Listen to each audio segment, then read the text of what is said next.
Assalamualaikum warahmatullahi wabarakatuh, sahabat YouTube semua. Pada kesempatan kali ini kita akan coba membahas bagaimana cara agar bibit ikan lele cepat besar di dalam kolam terpal.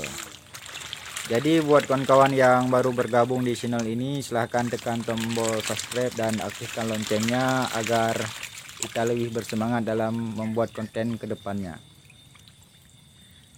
Jadi yang perlu diperhatikan untuk budidaya ikan lele di dalam kolam terpal agar bisa menjangkau panen yang lebih cepat, ada beberapa faktor yang perlu kita perhatikan untuk pertumbuhan ikan lele lebih cepat. Yang pertama yang harus kita perhatikan yaitu tempat untuk kita pembesaran ikan lelenya. Karena kalau penebaran bibit ikan lele terlalu padat, itu akan membuat ikan lele tidak cepat besar dan malah menghambat jangka panen. Jadi buat kawan-kawan semua yang ingin menebarkan bibit lele harus menggunakan kolam yang luas. Untuk penebarannya usahakan jangan terlalu padat, karena bila terlalu padat maka pertumbuhan ikan lele akan semakin lambat. Jadi buat kawan-kawan semua jangan pernah tergiur dengan penebaran padat, tetapi capailah maksimal panen.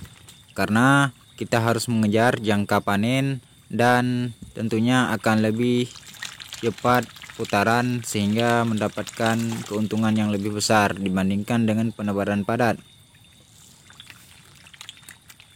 Jika kawan-kawan menebar padat ikan lele, tentunya air susah untuk kita kontrol karena kotoran ikan lele begitu banyak. Sedangkan kalau penebaran pas-pasan ukuran kolam sesuai dengan kapasitasnya, tentu ini akan lebih baik dan akan lebih maksimal untuk pertumbuhan ikan lele.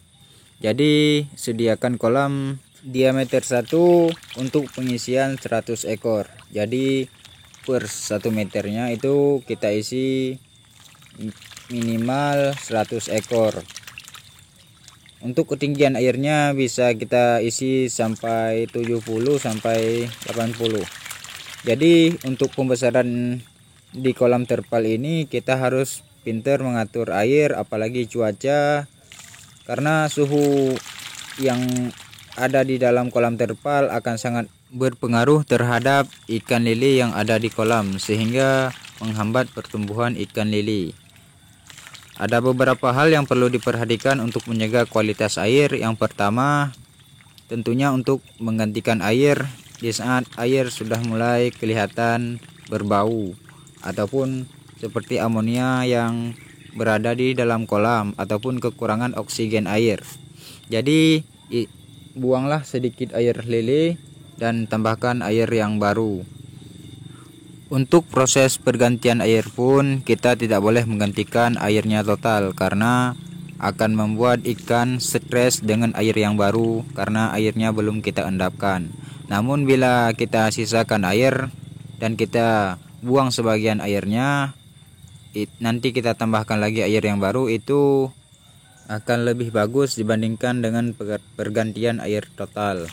Jadi sebisa mungkin kalau bisa sehari sekali kita harus membuang kotoran yang ada di ikan lele.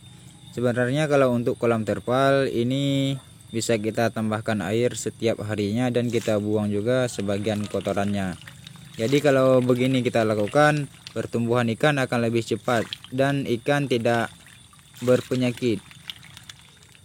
Dan yang kedua, proses pemberian pakan. Pemberian pakan ini harus teratur.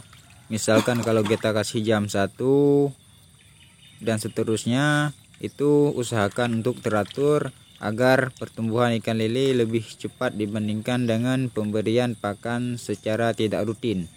Jadi perlu kita perhatikan juga, pemberian pakan rutin ini adalah merupakan satu hal yang fatal bila kita tidak melakukannya secara rutin. Jadi untuk pakannya sebelum kita berikan, walaupun bibit ikannya masih kecil ataupun sudah besar, harap pakannya dibibis agar nanti perut ikan lele tidak menjadi kembung. Dan kawan-kawan semua harus memacu proses perkembangan ikan lele dengan memberi pakan lebih rutin, misalnya 4 kali sehari atau 5 kali sehari. Itu untuk memicu pertumbuhan ikan lele agar lebih cepat panen. Jadi sistem yang kita gunakan agar panen lele menjadi cepat yaitu dengan proses pemberian pakan yang sesering mungkin.